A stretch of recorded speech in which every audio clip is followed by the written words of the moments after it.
gods of the nations are idols, but the Lord made the heavens. So all the gods of the nations are idols. So when you got black men, black women, Latin men, and Latin women screaming about Valentine's Day, the God of love, they are worshiping idols. They are worshiping the devil.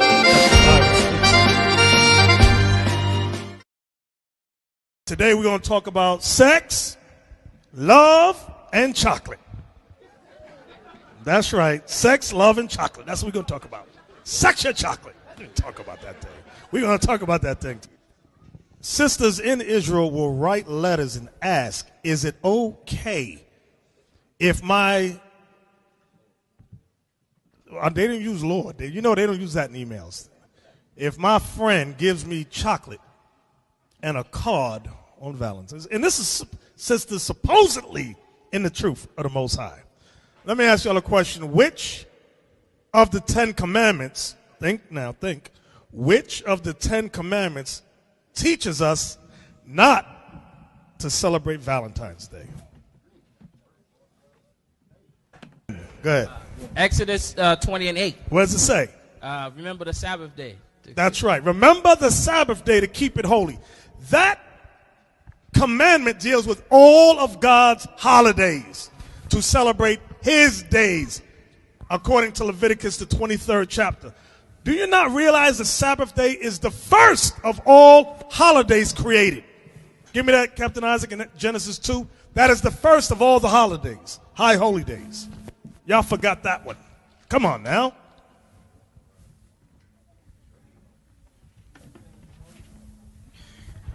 Genesis chapter 2 and verse 2. And on the seventh day, God ended his work which he had made, and he rested on the seventh day from all his work which he had made. And God blessed the seventh day and sanctified it, because that in it he had rested from all his work which God created and made. That is the first of all the high holy days. That's why when you get to Leviticus 23 and it gives you a list, go there now, it's going to name the first of the high holy days. You got people that want to come celebrate Passover, but don't want to even keep the first of the high holy days. You're insane. No, if you're not observing Sabbath, you are not observing Passover either. Come on, where we at? Leviticus chapter 23 and verse 3. Verse 2. Speak unto the children of Israel, and say unto them, concerning the feasts of the Lord, which ye shall proclaim to be holy convocations, even these are my feasts. 6 days shall work be done, but the seventh day is the Sabbath of rest, in holy convocation. Ye shall do no work therein. It is the Sabbath of the Lord in all your dwellings. These are the feasts of the Lord, even holy convocations, which ye shall proclaim in their seasons. Very good. So if y'all notice, that is the first of the high holy days. Passover is not the first one. The Sabbath is the first of the high holy days. That is the day that is commanded of us to celebrate. So now, Exodus 20 and 3 said what? Read that for me. Exodus 20, verse 3. The book of Exodus, chapter 20 and verse 3. And all your sons and daughters should know, everybody in here should know the 10 commandments. As a bare minimum, you should know those. Come on. Thou shalt have no other gods before me. So the brother said that Valentine's Day is in honor of another god. You ever hear of the Greek god Cupid? And there's a goddess called, I think it's Aphrodite. Those were gods of love. Give me that in Psalms 96, I think. You know what? All the gods of the nations, that one. 96 and 5? The book of Psalms, chapter 96 and verse 5. For all the gods of the nations are idols, but the Lord made the heavens. So all the gods of the nations are idols. So when you got black men, black women, Latin men, and Latin women screaming about Valentine's Day, the God of love, they are worshiping idols. They are worshiping the devil that the Bible speaks of. Remember the Sabbath day to keep it holy. So the Most High gave a commandment. I need y'all to listen. Stop talking and looking all over the room. Pay attention. The Most High said, remember the Sabbath day to keep it holy. So if the Most High is telling us to remember his days, what is he telling you to do about the days of the heathens? Forget about them. Because the Most High wants you to remember his days. He don't want you to remember None of this other garbage. Can I just get one scripture? Give me Zechariah 13.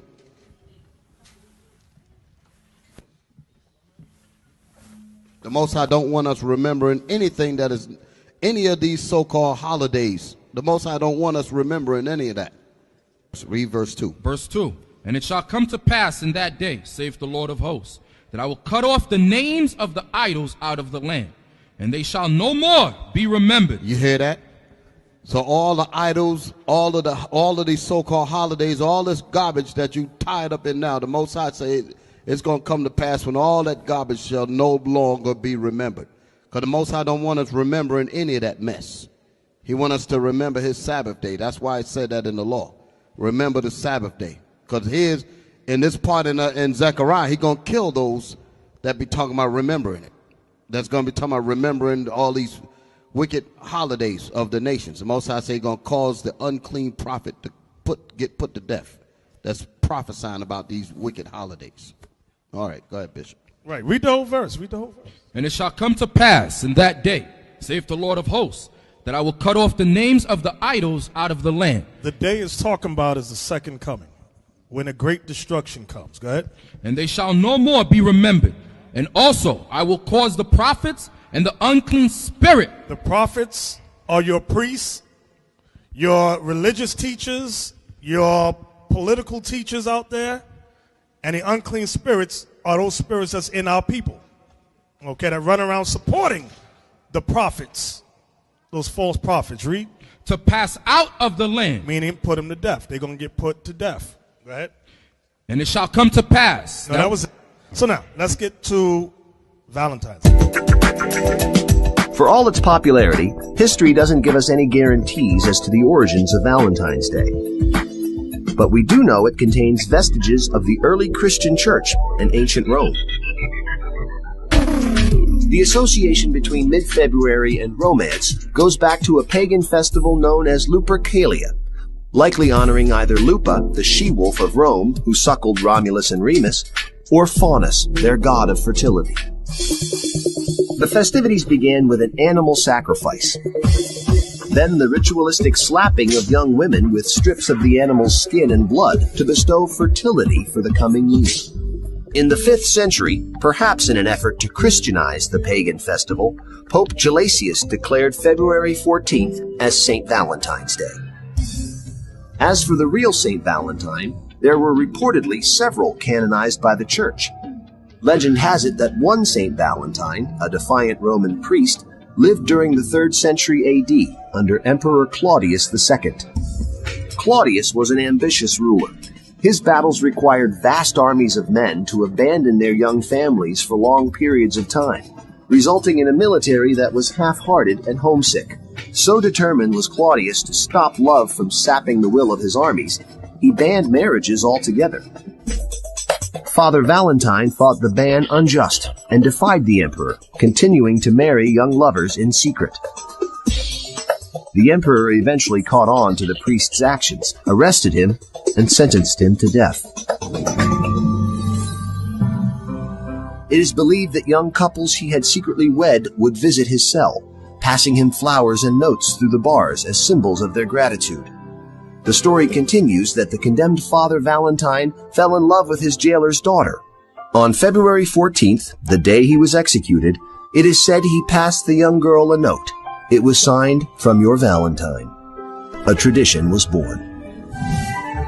Cupid, the winged matchmaker, started out as the Roman god of love, inspired the image of cherubs for Christians, and is now a favorite of card makers and mass marketers.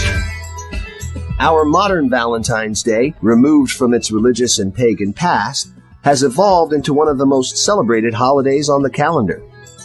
On average, Americans shower their loved ones with 180 million roses, red ones naturally, and almost 36 million heart-shaped boxes of candy, not to mention all those cards, dinners, and diamonds. All told, the holiday brings in almost $14 billion annually, giving retailers plenty to love as well. But if you're worried that you can't afford to treat your loved one properly next Valentine's Day, take heart. The poets were right. Love is real. Well, alrighty then. So the second half, what I want y'all to see, the second half of the video was BS, where they talk about some guy called Saint Valentine, and he was about marriage. That's BS. This holiday has nothing to do with marriage at all. That's why they introduced the Greek god Cupid. How many of y'all know why the angels are always portrayed, A, Edomites, B, as children, C, butt naked? Nobody has a clue? You ever heard of the word pedophilia? The Greeks and the Romans was into boy love. They would have sex with kids. So that's why they always portray the angels as children with no clothes on. Now, right, just like that.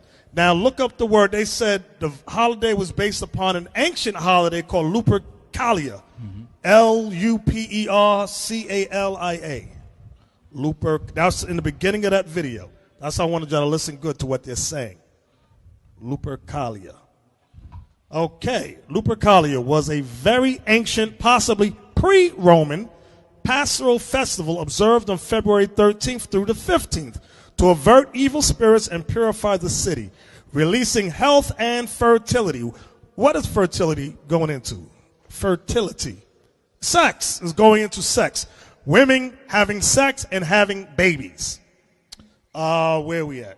Lupercalia subsum februa, an earlier origin spring cleansing ritual held on the same date, which gives the month of February. Februarius, its name. The name Lupercalia was believed in antiquity, that means days of old, to evince some connection with the ancient Greek festival of the Arcadian Lycaea, from ancient Greek. I don't read Greek, so don't ask. And the worship of Lycian, Pan. Y'all ever see these new vampire movies, and they call the werewolves Lycans? All that goes back to these things, right? That wolf that suckled Romulus and Remus. That's how they say Rome got its origin. In Roman mythology, I'm going to go about, and the worship of Lycian Pan. Now, Pan is the one, what's that movie called? No, I don't want that. The other movie that came, Chronicles of Narnia. There's a faun, or a Pan they call him. He got goat legs and he got horns. Y'all know what I'm talking about? It all goes back to this. Right. Pan, right there. Thank you. He got goat legs. Go back. All right. In Roman mythology, Lupercus is a god sometimes identified with the Roman god Faunus, that's Pan, who is the Roman equivalent of the Greek god Pan. See, this says Roman equivalent. It's the same thing. Lupercus is the god of shepherds. His festival, celebrated on the anniversary of the founding of his temple on February 15th, was called the Lupercalia. His priests wore goat skins. The historian Justin mentions an image of the Lycian god, whom the Greeks called Pan and the Romans Lupercus, nude, save for the girdle of goat skins, which stood in the Lupercal, the cave where Romulus and Remus were suckled by a she-wolf. There, in the Ides of February, in February the Ides is the 13th, a goat and a dog were sacrificed, and salt meal cakes prepared for the festal virgins were burnt. The festal virgins was those women they had to pop them. That's what they was doing. Had a whole slew of women, and the men was popping these women. And they would beat them with the skins of the animals to make sure they were fertile. Have a whole lot of babies. Okay, that's all we want. So everybody understand that? I hope you women understand that you always want to celebrate Valentine's Day, and life is like a box of chocolates. The hell is it? Never know what you're going to get. Exactly.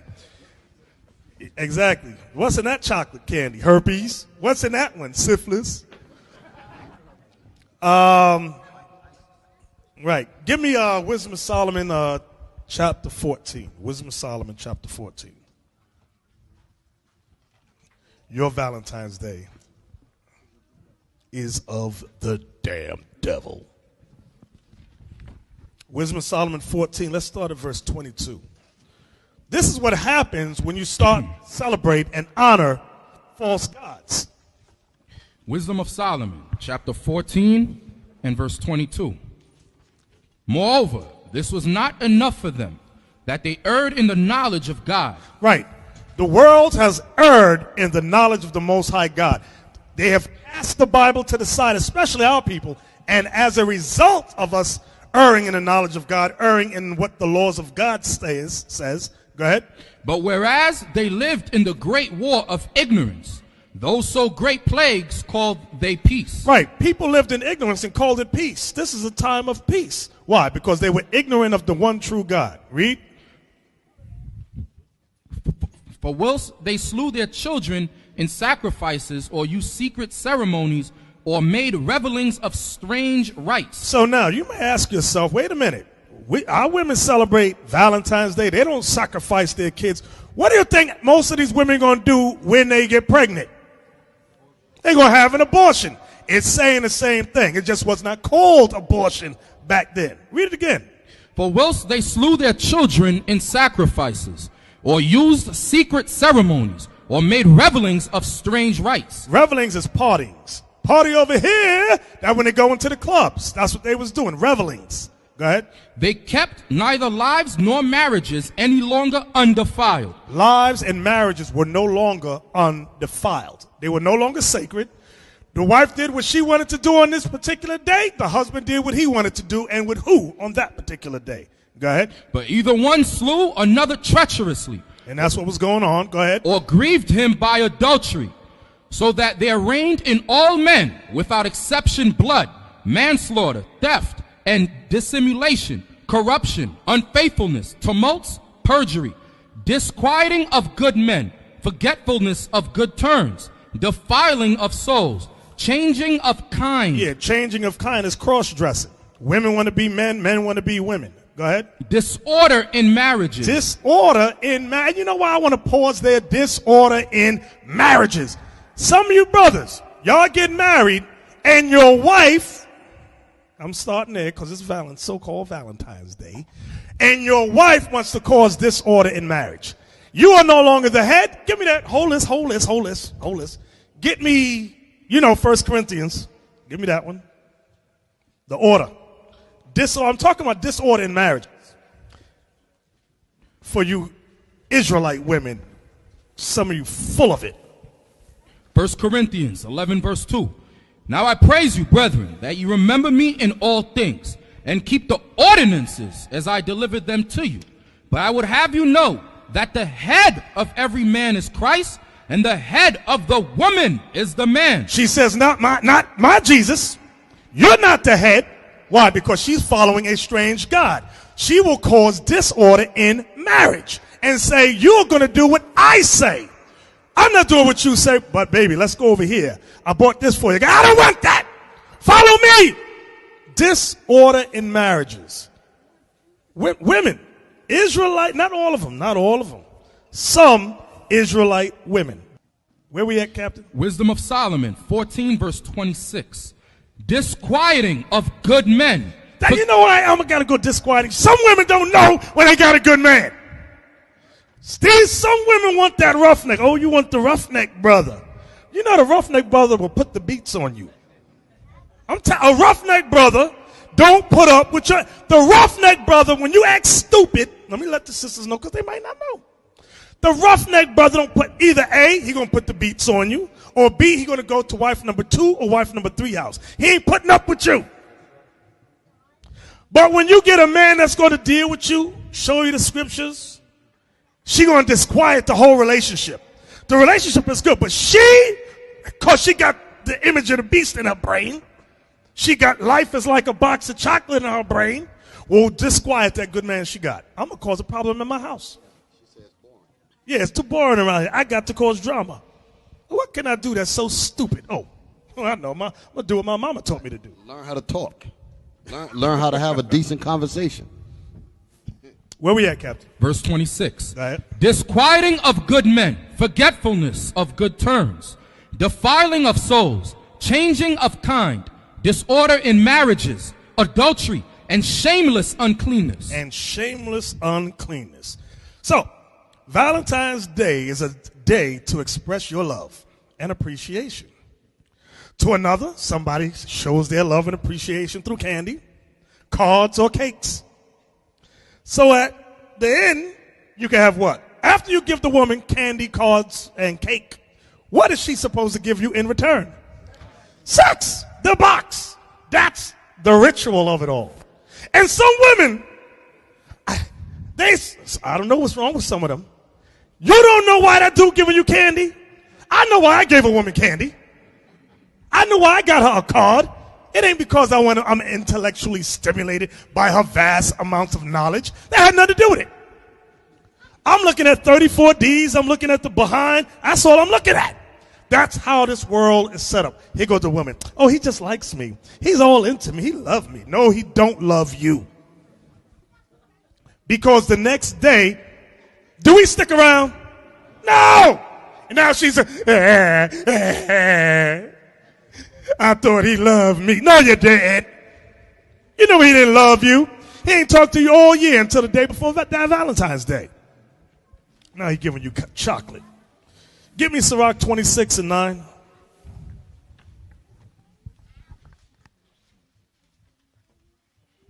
The book of Sirach, chapter 26 and verse 9. The whoredom of a woman may be known in her haughty looks and eyelids. Now let me show you this thing. Soldier Abiel, give me the next video. Give me the eyes. Give me the eyelids of women. There are videos about the woman's eyes. Some of you brothers, y'all young, you don't know, but now you're going to know. It's called Valentine's Day makeup. The women have a special makeup just for holiday. And I'm hipping you brothers to this thing, so y'all need to know.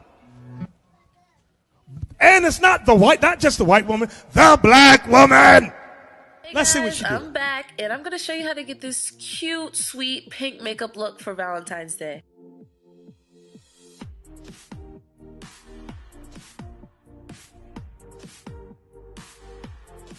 I don't know what's wrong with our people. Read that again, Captain. Sirach, chapter 26, verse 9. The whoredom of a woman may be known in her haughty looks and eyelids. See, Valentine's Day makeup. They reveal the haughtiness through their eyes. Go ahead, read on. If thy daughter be shameless, keep her in straitly, lest she abuse herself through overmuch liberty. Because now mothers are telling daughters, go out and celebrate Valentine's Day. And these daughters is going out hoeing and tricking. That's what's going on. He gave me a box of candy. Well, find out, before you lay down with him, find out who else giving you some candy. You know what life is like, a box of chocolates, girl. Shake what your mama gave you. Go ahead. Watch over an impudent eye, and marvel not if she trespass against thee. So you should not be shocked if you brothers get a woman, and you know before you got her, she was always going from man to man to man. You walking down the street, and everybody said, hey ho, and you thought that was a nickname for you. She was a hoe. That's what they was telling you. So why are you shocked when she trespassed against you? She didn't live her life right from the beginning. Go ahead. She will open her mouth as a thirsty traveler. She's thirsty. These women that want candy and cards is thirsty. Go ahead. When he hath found a fountain and drink of every water near her. Can you show me the picture? You show me the picture. You know the picture I want. You know the picture I want. The thirsty woman who drinks of every fountain near her. There she go. See, we nice. We put the white woman up there. But we know she should be. So I don't know if y'all can just imagine what she's doing. This is the thirsty woman. You going to give me some chocolate? I ain't giving you no chocolate. Stop being thirsty. You either going to give up the goods or not. No, I'm only giving up for chocolate candy. The hell is this? Where we at, Captain? Verse 12. By every hedge will she sit down. By every hedge. Now, the water and the hedge represents men. So it says, by every hedge will she should sit down. Go ahead. And open her quiver against every arrow. Why do you think it's using an arrow, and a quiver is what the arrow goes in? All that goes back to Cupid, the god of love. Is there any picture here? There's the quiver with the arrows go in. The woman has the quiver. The man has the arrow. The arrow goes in the quiver.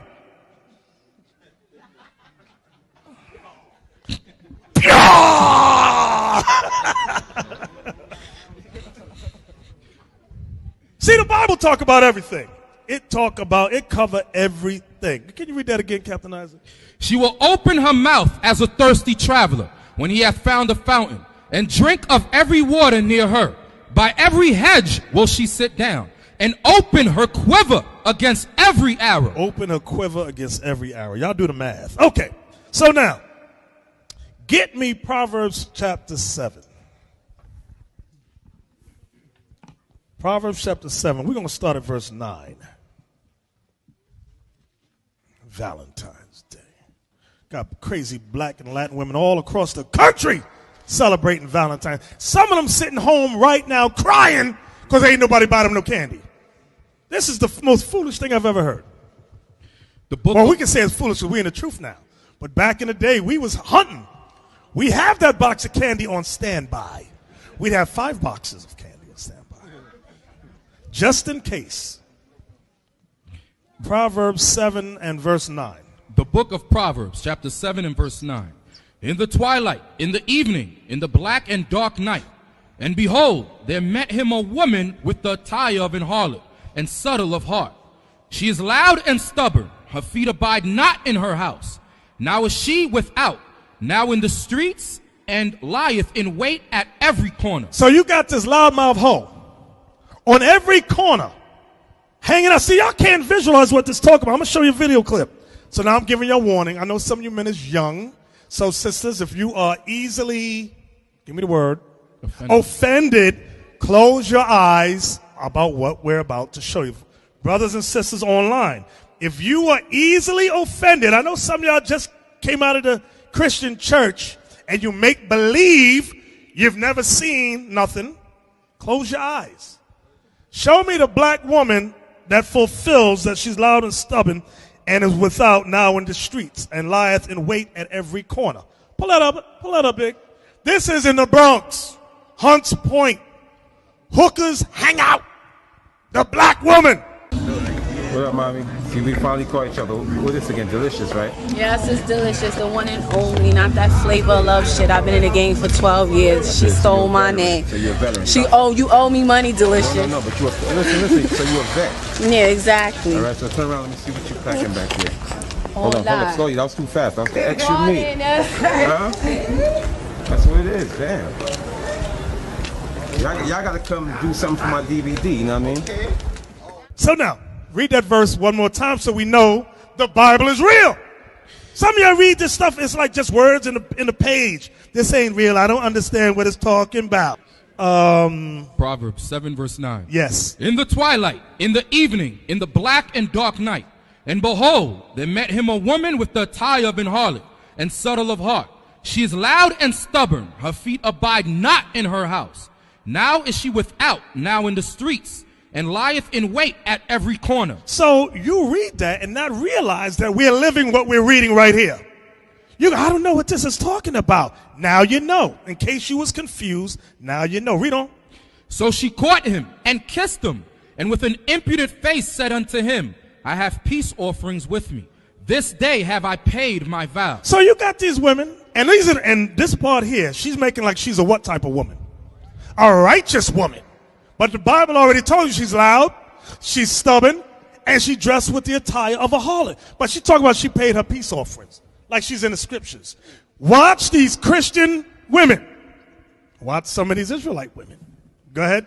Therefore came I forth to meet thee diligently, to seek thy face, and I have found thee. Wait a minute. She said, diligently I went to seek your face, and I have found thee. Did she notice, brother? She just ran into him. He's a dumb brother. Some of you is this dude right here. The woman just met you. She said, I've been looking all over for you. And you, oh yeah? Me? All her life she was looking for you. She was with the crackhead Tyrone Biggums yesterday. But she was looking for you all her life. Exactly. And some of y'all fall for that stuff. What verse you at? Verse 16. Go ahead. I have decked my bed with coverings of tapestry, with carved works, with fine linen of Egypt. I have perfumed my bed with myrrh, aloes, and cinnamon. One thing I can tell you about a hoe, Although she's a nasty hoe, they know how to smell good and they wash. I'm not advocating dealing with a hoe. I'm just saying that for the righteous women who refuse to use soap. There's a woman out there, she know all the secrets. She got the right spray. She washed first, then she put the spray. You got some women who don't wash and they're going to put some perfume on. Like we can't smell funk. Everybody in here, wait a minute. That smell like booty and perfume mixed together. Something ain't right. She trying to cover something up. Let me mention what you were saying about the woman. She knows how to do all those things because a professional hoe. Let me say that again. A professional hoe. She knows exactly how to get to you. She knows how to read the subtleties and all. Because that's all they do. They know how to read the nuances of your spirit before you even thought of it. They already know. That's some dangerous thing. Look at your brothers. Exactly. Trying to figure this thing out. What verse you at? Verse 18. Read 17 again. Verse 17. I have perfumed my bed with myrrh, aloes, and cinnamon. So it's good for you women. Make your bed smell good. Change the sheets. Some of the sheets been on there for a month. Smell like, what them stains on that? What the hell is going on here? Learn to be a good woman. Go ahead. Come, let us take our fill of love until the morning. Let us so lace ourselves with loves. For the good man is not at home. He is gone a long journey. So now, this good man, you might think it's her husband, but the good man that really went on a long journey is really talking about who? Who knows? This is hip talk. Read the next verse. He hath taken a bag of money with him and will come home at the day appointed. Who do you think this is really talking about? It's talking about Christ. When you read Acts 1, remember he left. He said he will be back at the appointed time. Okay? And he's going to come back with gifts. And it says he had a bag. When we read on, it talks about a bag of money. Read on. Verse 20. He hath taken a bag of money with him and will come home at the day appointed. Go ahead. With her much fair speech, she caused him to yield. So the fair speech, what is she doing? Flattering him. What I think I look like when checking out girls, what I actually look like. So I wanted that picture. I wanted that picture because the verse we just read, what verse was that? Verse 21. Verse 21. With her much fair speech, she caused him to yield. You look like this dude right. No, you look like that. But she flattered you so much, you think you look like that. Muscles and all, you think you got it going on. And you know you look crazy as hell. What verse was that? Verse 21. That was 21? Go ahead. With the flattering of her lips, she forced him. With the flattering of her lips, she forced him. Go ahead. He goeth after her straightway, as an ox goeth to the slaughter, or as a fool to the correction of the stocks. Right, because you're going to death. That's what it's telling you. She's leading you to hell in a handbasket. Yeah, Elder, can read it again. He goeth after her. No, before that. Verse 21. With her much fair speech, she caused him to yield. You know, I believe this Bible. I believe everything he said. Yeah, go ahead. With the flattering of her lips, she forced him. You see that? Your brother have to be very mindful.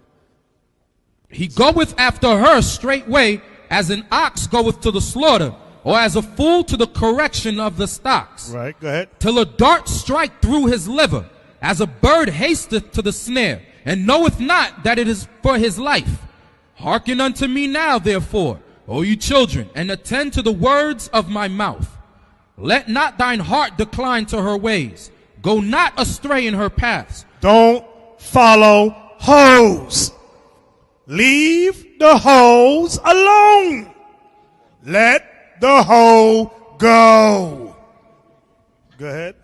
For she hath cast down many wounded. Yea, many strong men have been slain by her. Was not Samson slain by a hoe? Samson, who followed behind, what was her name? Delilah, the hoe, a Hamite hoe at that, and got put to damn death behind that whole thing. Oh, verse 27. Her house is the way to hell, going down to the chambers of death. Her house is a hellhole. Y'all keep messing with them hoes. I know some of y'all in here, secret as you try to keep it. Then 6 about don't deal with hoes. Some of y'all listen to these bumite camps talk about it's okay to deal with hoes. Samson messed with a hoe. Yeah, Samson got put to death too. He got blinded, then put to death. Corinthians 6. We go into the New Testament just in case somebody's simple in here. Well, I really didn't say don't deal with them. 1 Corinthians 6, verse 15. Know you not that your bodies are the members of Christ? Shall I then take the members of Christ and make them the members of an harlot? Yeah, it's subject matter, dealing with harlots, dealing with hoes, dealing with prostitutes. Should you join with them? Go ahead. God forbid. There's your answer, brothers. No! You keep listening to these bum, biker, jacket wearing camps out there that's telling you it's okay to deal with hoes. You're going to get syphilis, gonorrhea, herpes, simplex 5, 25, all kind of stuff. Right. Read on. What? Know you not that he which is joined to an harlot is one body? For 2, saith he, shall be one flesh. But he that is joined unto the Lord is one spirit. Flee fornication. So what is the Bible calling it when you deal with a harlot? Fornication. Fornication. Don't do it. Remember, who's speaking through Paul here? Christ. Yeah, but my elder on the corner told me I could deal with prostitutes. You know, it's amazing. It really shocks the heck out of me. Where we at now, Captain? Verse 18. No, that was it. Get me Sirach 37:29. Brothers, in case y'all didn't know, there's women out there for every brother out there. There's a woman. I don't care what you look like. There's a woman out there for you. Sisters, you too. I don't care what you look like. There's a man out there for you. Just be patient. Make your calling and election sure. You'll be all right. You brothers don't got to go out there and deal with no prostitutes. The book of Sirach, chapter 37, verse 29. Be not unsatiable in any dainty thing. Let's talk about candy, women. Don't be unsatiable with any dainty thing. Can I have a box of chocolate? No! I'm not getting you a box of chocolate. Read it again. Be not unsatiable in any dainty thing, nor too greedy upon meats. And don't be too greedy when you eat. Sister gonna get a plate of food look like a wedding cake. Stacked 3 tiers high. I'm on a dish. You go, I'm on a diet. Yeah, right. The hell is this? Get me 1 John. Wait a minute. So, okay, gotcha. These chocolate eating, card wanting, flowers having sisters is going to be in for a rude awakening. And you got Christians. A lot of these Christian women believe, listen good to what I'm about to say, believe that Valentine's Day is ordained of God. Get me the most famous, where's Abiel? Get me the most famous Christian network out there. As a video I put up there, it's called the 700 Club. Give me that one. The 7 with Pat Robertson. Yeah. That, you know that dude's still around. Well, hey, listen, you know we have... Yeah, and once they got rid of the black man off the show, he had a problem with him. They found the black woman. They said, well, Mr. Black Man, if you don't do what we say, surely there's a black woman that will do anything we tell her to do. Right. This is the Christian Broadcast Network, the 700 Club. Well, hey, listen, you know it's time for bringing on the questions, and I believe a lot of them These are Valentine's questions? are Valentine's questions. You ready? Right. Michelle writes in, and she says, is there such a thing as love at first sight? And is that what happened to Jacob and Rachel in the Bible? Yes. Pause. See how they try to mix the two? What does Valentine's Day got to do with the Bible? Nothing. But the minds of the ignorant of our people will watch this and believe it's of God. There's also Isaac and Rebecca, that he was out meditating in a field and he saw her come up and she got off a camel. I know. Sexy. It was a moment. All you have to do is read the Song of Solomon, and you get the idea and reinforced verse after verse that romantic love is made by God. And I encourage couples to read Song of Solomon to one another. It's a great way, and you can really, it'll be interesting. So. It is. There's a light in your eye. Well, you know me, Gordon. I'm trying so hard not to say what I want to say, but I remember about like honey dripping and certain things on the Song of Solomon. Praise God. Let's switch it to Ray. Ray says this year has been a financial struggle for our family. So I know, fan me, brother, fan me. Here we go. So I can't spend the same amount of money on Valentine's Day as I have in the past. I still want my wife and 2 precious daughters to know that I love them, but how? I've always relied on the presents to show them my love in the past. Make them a homemade card, Ray. Good answer. When my kids, they didn't have a lot of money. I didn't give them a lot of money, but when it came time for Father's Day, I treasure the handmade cards, and so do that. And there's lots of tools available where you can do that. I've got time for one more. That's true. I don't want to ask a question. I want to ask you. Do you write the letters to your like a handmade card to your wife and your kids? They like flowers and chocolate. So. I believe that. I understand it. Keep it left in my own heart. Hey, what are you going to do for Valentine's Day? I send them handcrafted emails. No. I'm kidding. Side note, email cards are the worst. I hate them. You do? I hate them with a passion. With a big old heart that comes glowing. Blah, blah. That's still nice to get them. Man. He equated the Bible with that garbage.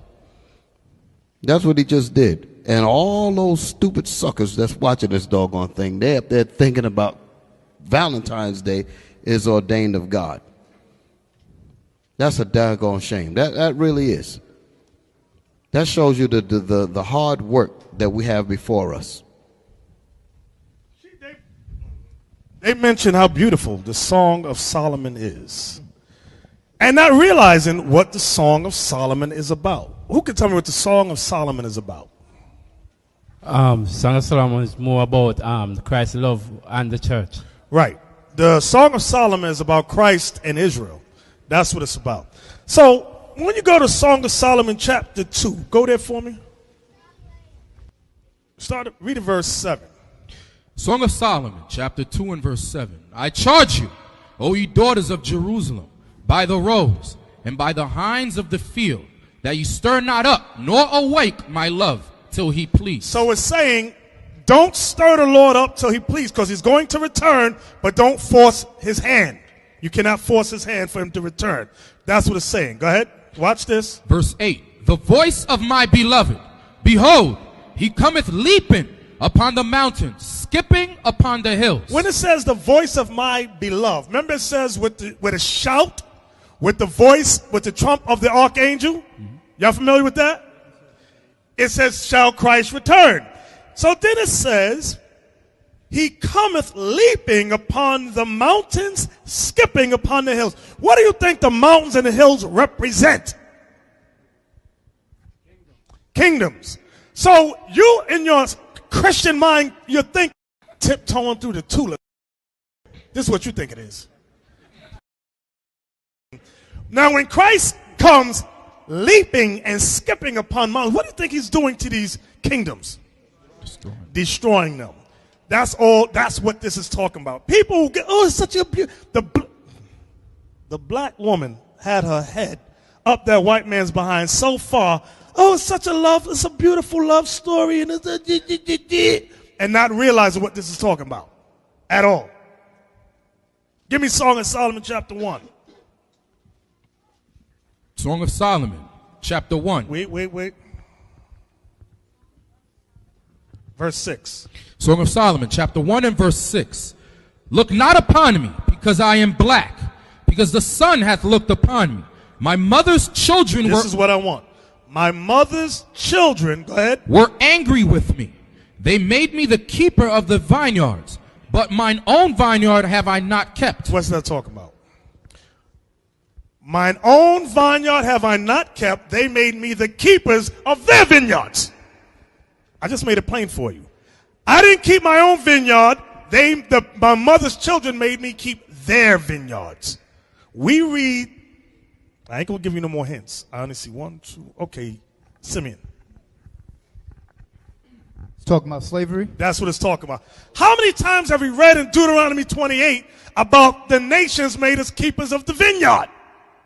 That's what it's talking about. People will read this and go, oh, just a love story. How beautiful. You're simple as hell. And the Most High has not opened your understanding to it yet. And if you follow Christianity, you're really not going to get the understanding. Go ahead. Speaking about Christianity, I can't figure out how anybody could take a Christian, a so-called Christian, as a credible source of the Bible. Because the so-called Christian, especially our people, they don't even know who they are in the Bible. They don't even know who they are as far as who, when you turn the pages and you're reading different names of people, our people can't even identify who they are in the book. Yet they're going to try to tell you what the Bible is about. I just find that just dumbfounding. I can't even listen to them. I said, listen, you need to go sit down. Can't even talk to me. If you can't even point out in this Bible who you are, how in the world are you going to tell anybody about anything about the Bible? How are you going to do that? You read about a particular people, he might be cursing you out because you don't know who you are. He might be talking about bringing death upon you because you don't know who you are in the Bible. The Bible makes no sense to anybody if you don't know who you are in the Bible. And that's where these Christians are, talking about they're Gentiles. The Most High names Gentiles in the Bible. He actually has the names of the different Gentiles. Which one are they? They don't know. Right. But yet you're going to try to tell me what the Bible is about. Sit your behind down and shut up. Give me that scripture. Since Deacon Yalsa made that statement that God mentions the Gentiles. Because you got some Israelite camps out there that say the only Gentiles are Japhetic. And that's not true. Give me that in 1 Esdras 8:69, is it? Thank you. 1 Esdras, chapter 8, verse 69. The nation of Israel, the princes, the priests, and Levites, have not put away from them the strange people of the land. Because we were commanded to separate ourselves from the other nations. Go ahead. Nor the pollutions of the Gentiles. Now he's going to explain who the Gentiles are. Go ahead. To wit, of the Canaanites, Hittites, Perizzites, Jebusites, and the Moabites, Egyptians, and Edomites. So he named a list of Gentile nations. And that's not Japhet in there. So you listening to some of these camps from Chicago or Virginia that say, no, the only Gentiles is Japhet people.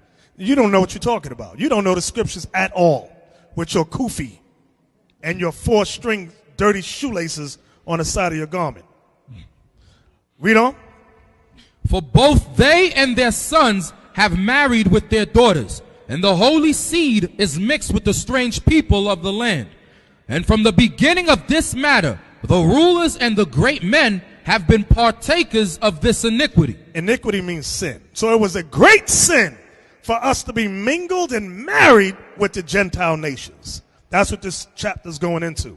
So now, Abiel, get me the video with the Christians.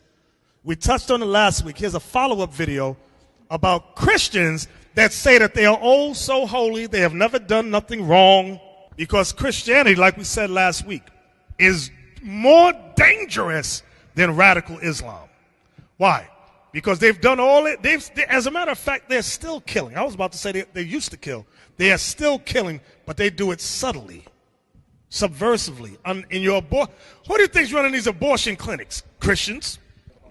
Look, all the drugs and crime, crack in the neighborhood, Christians. Look, in your crime-ridden neighborhoods, the majority of the businesses you're going to see is churches. You can find 10 churches on every block, and there's nothing but destroyed people all over the place. Exactly. You put the link up? So President Obama gives a speech at a national prayer breakfast and says, hey, let's not be on our high horse here as Christians. Obviously, we had the Crusades and things like slavery, and those are issues. And there's obviously goodness and badness in all religions. Now, Eric Bolling disagrees. He's on Fox News, and he's about to say something hilarious. Reports say radical Muslim jihadists killed thousands of people in the past few months alone, and yet, when you take Christianity, Judaism, Hinduism, Buddhism, whatever, their combined killings in the name of religion, well, that number would be zero. That number would be zero? Zero. Okay, well, there's two possible things that he meant. Ever. I hope he's not that stupid. But let's debunk that real quick here. Here is some examples of Christian violence throughout history. The Crusades, the Inquisition, the Holocaust, that was pretty brutal. How about here in America? I mean, we're better here, right? Salem witch trials, the Native American slaughter, American slavery, and the Ku Klux Klan. Just to name a couple. Now, of course, here come the usual Christian apologists. No, none of those count. No, when Muslims do it, it's all because of Islam. When Christians do it, no true Scotsman would ever do that. Right? No true Christian would ever do it. So, well, the Holocaust, that was just Hitler being Hitler. I mean, he didn't do it in the name of Christianity. Really? Because I've got a quote from Hitler right here from Mein Kampf, where he says, "Today I believe that I am acting in accordance with the will of the Almighty Creator. By defending myself against the Jew, I am fighting for the work of the Lord." It didn't help that the Germans had on their belt buckles, "Gott mit uns," God is with us. And I can give you a dozen other quotes from Hitler where he says, "Yes, I'm doing for Jesus. That's why I'm killing the Jews." Okay. But that doesn't count. If that doesn't count, what counts as religious violence? Okay. And American slavery, I mean, the fact that they justified it by quoting the Bible over and over again, saying that if you're a slave, you should know your place and your role, and that is to serve your master, that is an absolute historical fact. But the Klan, I mean, the Klan's not fair, right? I mean, were they really Christians? Well, let's take a look at some pictures of the Klan and figure out if they were or not. Oh, right, that's a giant cross they're burning. And they're not burning the cross because they're Muslims and they don't like it. They're burning the cross because they think this is our symbol. And we are lighting this up, and we are going to show it to not just blacks, by the way, Jews, Muslims. They talked about even Muslims and how they had to be eradicated as well.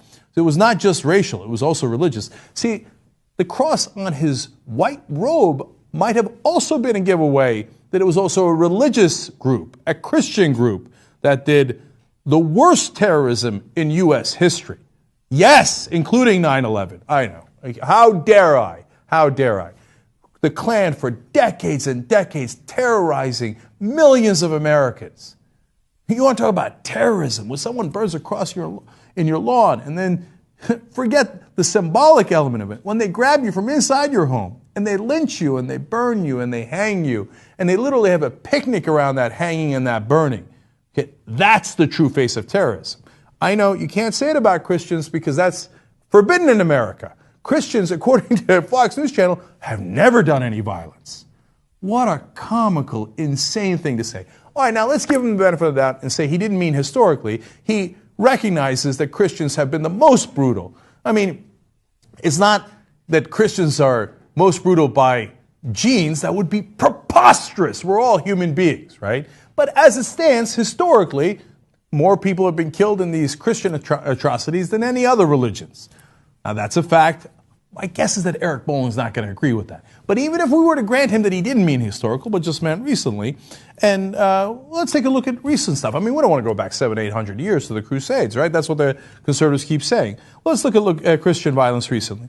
First of all, right now, we've got massacres in the Central African Republic of Christians massacring Muslims and driving them out. That's happening right now. And then, of course, there were the massacres in Bosnia, where the Christians, the Serbs, and at different times the Croats came in and butchered the Muslims there. And then there was a lot of fighting and a lot of religious violence. Is violence only in the case of Christians? Of course not. That would be a ridiculous thing to say. Now you say, all right, well, those don't count either. There's always a reason. They're not in America. All right, let's come to America. Eric Rudolph, Olympic bomber, abortion clinic bomber, one of the biggest cases of terrorism we've had in the U.S., also Christian, also said he was doing it for Christianity. Scott Roeder, the guy who killed Dr. Tiller. He's a killer on the ironically pro-life movement. Wade Michael Page, he's the guy who shot people at the Sikh temple thinking they were Muslims. Also devout right-winger, white supremacist Christian, Jim David Atkinson. Although he killed people in a church, He had books from Fox News Channel hosts and contributors and saying he had to kill the liberal Christians in order to save Christianity. James Charles Kopp, another killer of abortion doctors and providers. John C. Salvi, the same. By the way, the Army of God, yes, that is the name for Hezbollah in Arabic, but also the name of a Christian terrorist group that kills abortion providers or anywhere near abortions providing services when they blow up the place. And then, of course, there's the Order. The Order is also another terrorist group, also Christian. Member of the Order is a guy you might recognize next on the list, Timothy McVeigh. Also a Christian, also white power, and also one of the worst terrorist acts in American history. In fact, the worst until 9/11. And then you have Anders Behring Breivik, who killed over 70 people in Norway as well. And he said he was doing it because he was afraid that the Muslims were going to take over, and he was defending Christianity. So I'm pretty sure that fairly recently there have been a lot of acts of terror by Christians. Now, if you want to say just in the last couple of months, okay, I got that one for you too. Well, here was a guy named Larry McWilliams. He was a Texas resident. And you know what he did? He tried to burn down a Mexican consulate. He was shot dead while he was doing that. And in his van, they found a copy of a 1990 book that explained why he was doing it. The name of the book, Vigilantes of Christendom. That was in the last 2 months. I'm pretty sure that he was a Christian. The idea that Christians in general or by nature are worse than Muslims is preposterous. But the idea that Muslims are by nature worse than Christians is equally preposterous. All these religions have very violent texts, and they all have adherents that have at different times followed through on that text and committed very violent acts. Anyone who says otherwise doesn't know what the hell they're talking about. How many of y'all have heard of Timothy McVeigh? Raise your hand. What did he do? Let him pull it up. Yeah, pull it up. Only I want 4 y'all to people see. raised their hand. Yeah. This is because Timothy McVeigh was a quote-unquote Christian. Now, get the building. Blow that up. Now, blow up the picture. In other words, make the picture big. Well, he already blew it up. He already blew it up. That's what that Christian man did. That was a federal building in Oklahoma, right? In Oklahoma. He drove a truck full of C4 and all kind of bombs and stuff and parked it right over there and lit it up, and boom, it blew all up, and it was women and children, all kind of people was in there. Okay? Christian. Exactly. Give me that in Ezekiel, what is that, Ezekiel 36? About where is the Lord was there. I want that one. The one where they come in the name of religion. Now, he said Islam and Christianity are equally, okay. But they are equally as bad. Ezekiel 35 and verse 10. Yeah. Ezekiel 35, verse 10. Because thou hast said, these two nations and these two countries. Wait a minute. Start up above it. Start at 1. Ezekiel 35 and verse 1. Moreover, the word of the Lord came unto me, saying, Son of man, set thy face against Mount Seir, and prophesy against it. What is Mount Seir? Who is Mount Seir? What does this represent? Right here. Edom. It represents Edom. Write that down. Give me the scripture in Genesis where it says that the Lord gave Esau Mount Seir. Give me that one. Genesis chapter 36 and verse 8. Thus dwelt Esau in Mount Seir. Right. Was that it? Esau is Edom. Read the whole thing again. Read it again. Thus dwelt Esau in Mount Seir. Esau is Edom. When you look up the word Seir, it means hairy, because it was a range of mountains that looked like hair. They were very narrow, long, and straight up. Right. They call Edom today Petra, P-E-T-R-A, which means rocks. This scene right here, you'll see it in Indiana Jones, the third one. They show you this. And they say, oh, this is the land of Petra. But the Bible is called Seir. Indiana Jones and the Last Crusades? Okay. Today they call it Petra. The Bible calls it Seir, S-E-I-R. Okay? And that's where Esau was at. Okay, so now where we at, Captain Isaac? Ezekiel 35, verse 2. Son of man, remember it said, thou that dwellest in the clefts of the rock. There you go right there. That's what Esau did. They were living up in these places. Yes, it's a building carved into the rock. Okay, Captain, where we at? Verse 2. Okay. Son of man, set thy face against Mount Seir, and prophesy against it. So when it says set your face against Mount Seir, it's literally say set your face against Edom. That's what it's saying. Go ahead. And say unto it, thus saith the Lord God, behold, O Mount Seir, I am against thee, and I will stretch out mine hand against thee, and I will make thee most desolate. I will lay thy cities waste, and thou shalt be desolate, and thou shalt know that I am the Lord, because thou hast a perpetual hatred. Because thou hast had a perpetual, what does perpetual mean? Ongoing, everlasting hatred. So why do some of you think you can charm Becky or Miss Ann? They're my friends. The Bible says they have a perpetual hatred. Go ahead. And has shed the blood of the children of Israel by the force of the sword in the time of their calamity, in the time that their iniquity had an end. Right. Our iniquity had an end when we got released from captivity. And they forced it, more hell on us. Go ahead. Therefore, as I live, saith the Lord God. And when I say released from captivity, I'm talking about 1863 to 65, when the yokes of iron was off our neck. Go ahead. I will prepare thee unto blood, and blood shall pursue thee. Sith thou hast not hated blood, even blood shall pursue thee. Thus will I make Mount Seir most desolate, and cut off from it him that passeth out, and him that returneth. So now, we understand that they're not living there now in Mount Seir. So this is literally talking about America and the lands where Esau inhabits. That's what it's literally talking about. Go ahead. And I will fill his mountains with his slain men, in thy hills and in thy valleys, and in all thy rivers shall they fall that are slain with the sword. I will make thee perpetual desolations, and thy cities shall not return, and ye shall know that I am the Lord. So now pause right there. Notice it says, I will make thee perpetual desolations, and thy city shall not return. Shall not return. I'm going to show you something in the same chapter. Verse 2. Read verse 2 again. Son of man, set thy face against Mount Seir, and prophesy against it, and say unto it, thus saith the Lord God, behold, O Mount Seir, I am against thee, and I will stretch out mine hand against thee, and I will make thee most desolate. Now read verse 9. I will make thee perpetual desolations, and thy city shall not return. When it says thy city shall not return, there's something that we read a lot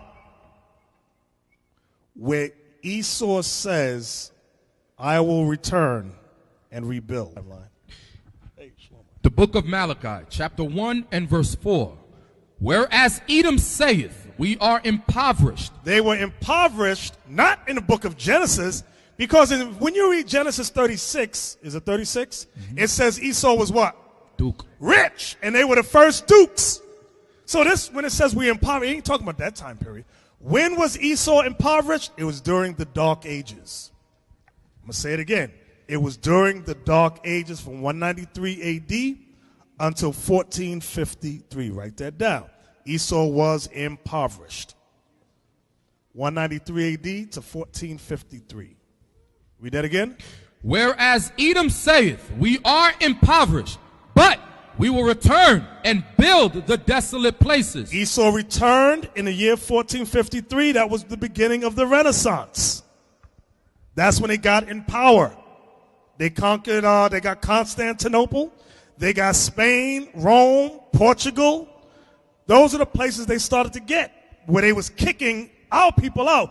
There's a movie that stars, what's his name with the gap, from Matrix? Lawrence Fishburne. It was called Othello. Look at the movie. He was the last of the Moors. And all the Edomites that he had under him, because he was the leader, they were all plotting to get him out of Spain.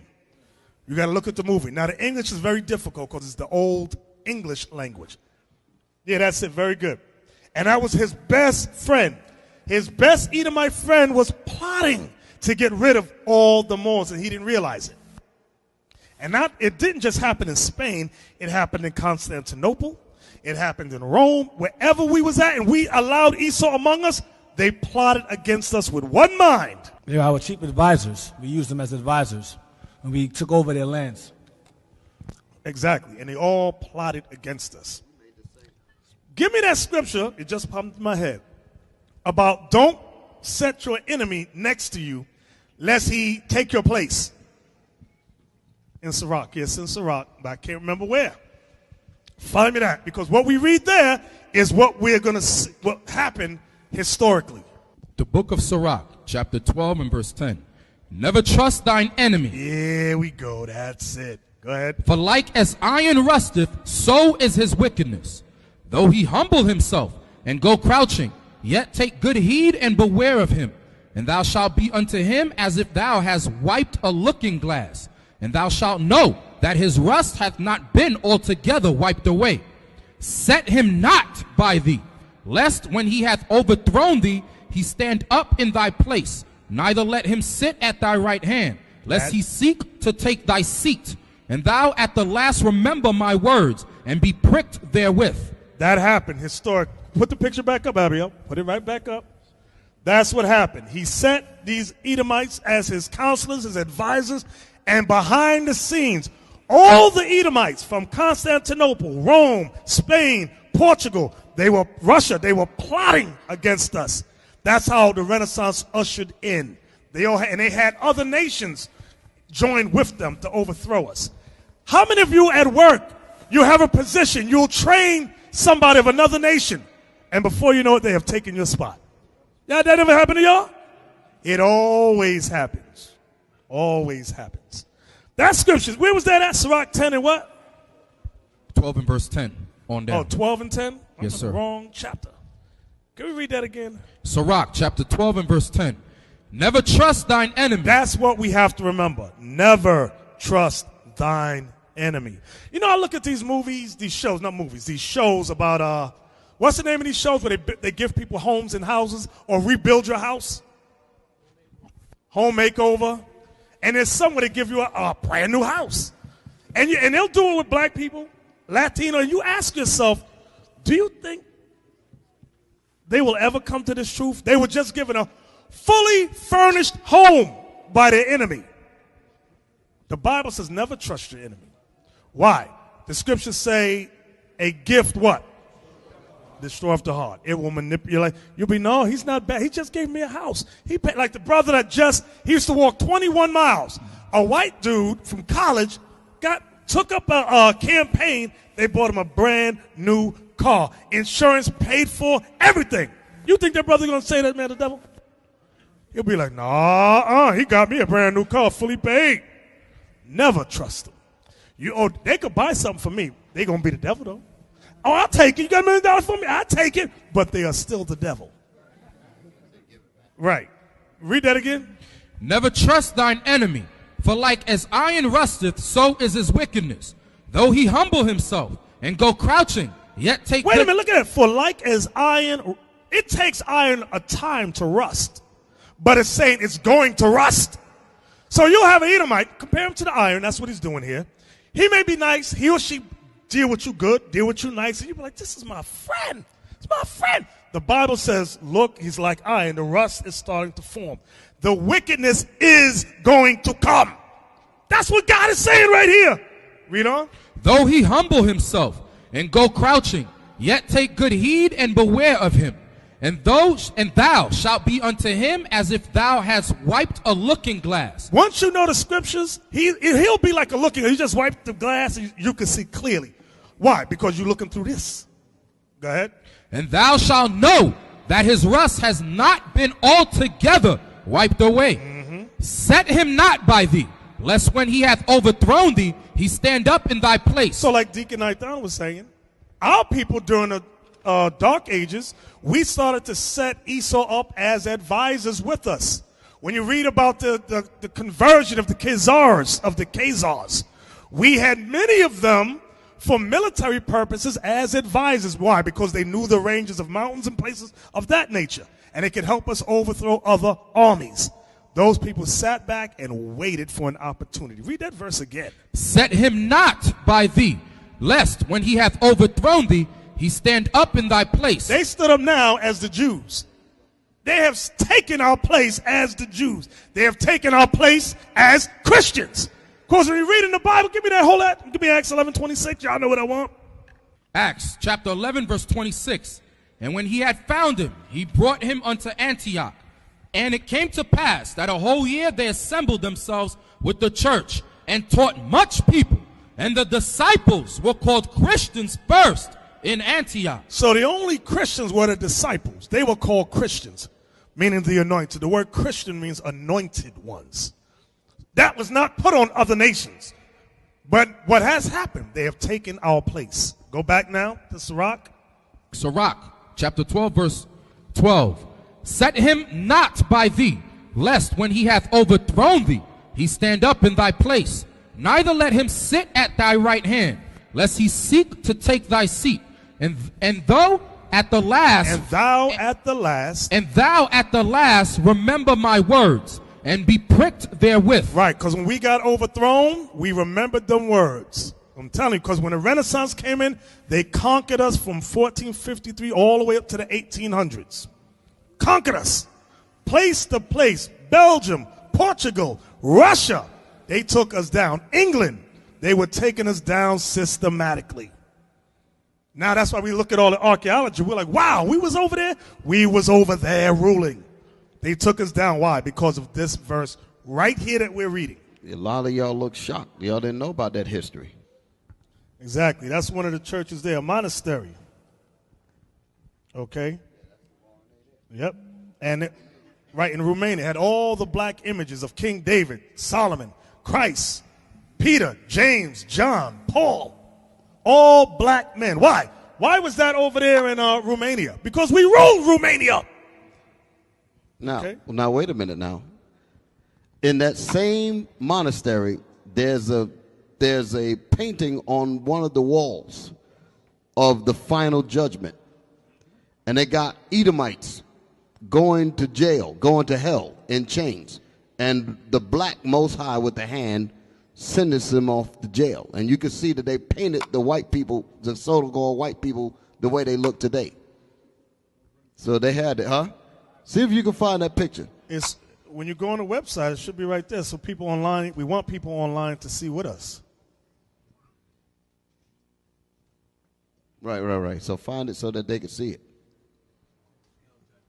Right, the scales of judgment. It's coming. This is on the walls in there. There it is, right there. Blow that one up. Oh,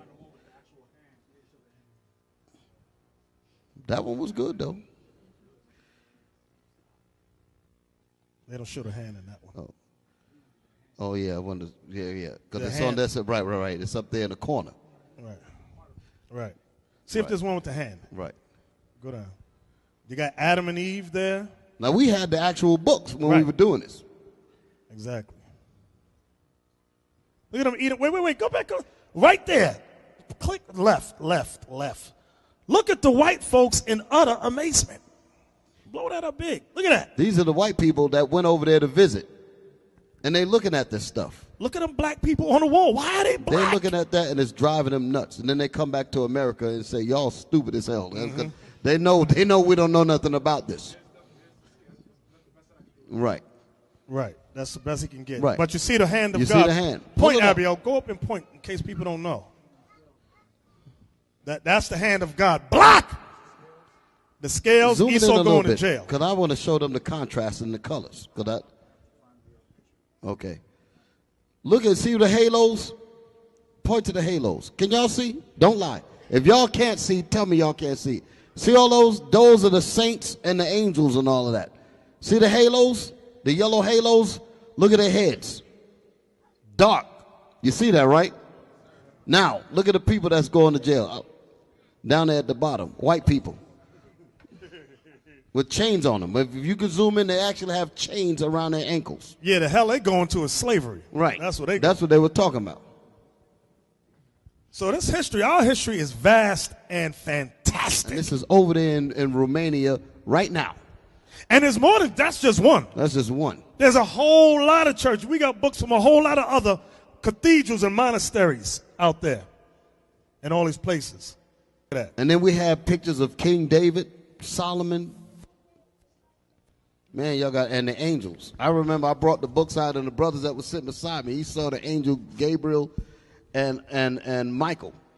And the brothers fell out, they almost fell out the chairs. David in his old age right there. Look at that. Blow that one up big. You know what's funny? Because white people, when you got certain books like the Icon book that you got, they say, oh, they're black because there was a fire and it burned. So look at the walls behind the people. We mean the wall didn't get burned? Just where their skin is, that's the only thing that got burned. That's how they lie to us. They lie. Christians lie all the time. Look at them black. Get a white man out of that. Look at that. What is the nation?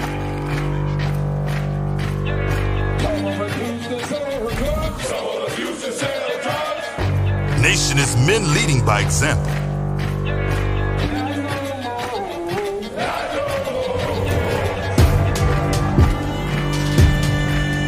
Nation is family.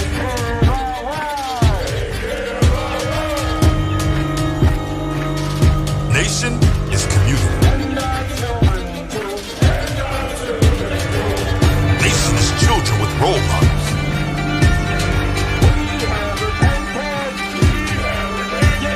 Nation is unity.